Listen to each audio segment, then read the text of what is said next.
one accident, one wrong move, and we could lose all this common. Like, we grew up on the family property, sort of out of Longreach here, and we always had that interest, I guess. And from when I moved to town for work, sort of around when I was 17, got into motocross, which is the short course form of the racing. And it's just grown from there.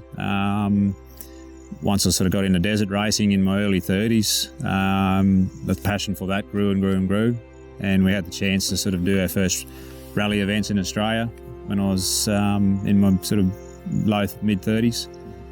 And growing from there, it's just gradually progressed, I suppose. But I've been very fortunate, like we're saying, how the terrain and what we have here is similar. In many ways, it is similar. So when you go overseas to race a rally like the Dakar Rally, it's harsh, it's hot, there's a lot of it. It's nothing to. You can go riding for hours out here and not ride on the same track twice. So in that way, we're pretty fortunate what we had here. Yeah, I guess it started at home on the family property, but since I moved to town, I've had the common.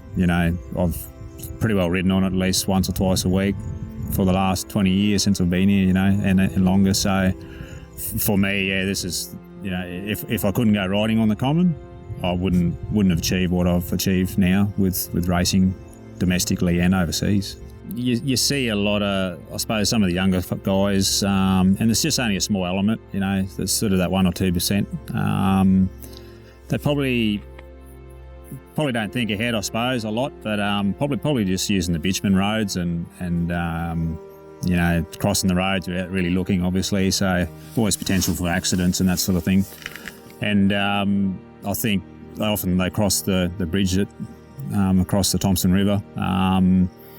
Probably don't treat that with a lot of respect, doing burnouts, whatever, and often sort of giving the tourists a hard time there that are just there to, enjoy the afternoon, go fishing or enjoy the serenity, I suppose. So that's pretty dumb, I feel.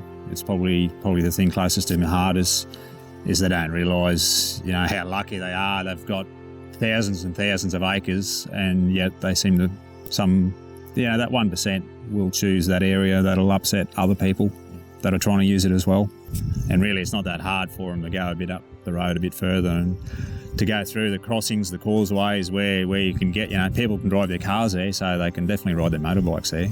There's plenty of places to cross path, get where they want to go, but I think sometimes they just think they have a right to go where they want. When really, especially unregistered, we've probably got no right to be here at all. We're pretty lucky to even have what we have now.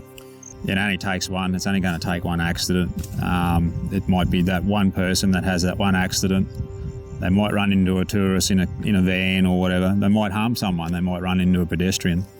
They've just got to be aware of the consequences. And there's absolutely no need to be in these more public areas on the bitumen roads and near the tourists when you've got thousands of acres you can ride around. And what we have here compared to what you have in Brisbane, Toowoomba and outwards, no one has this freedom that we have here.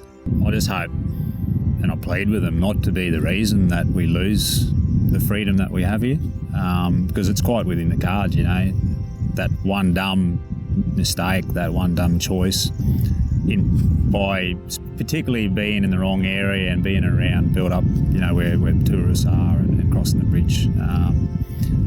One accident, one wrong move, and we could lose all this common. So that one message is, is I probably plead with them, is not be the reason that we lose the freedom that we have, because it's quite possible that one day we could.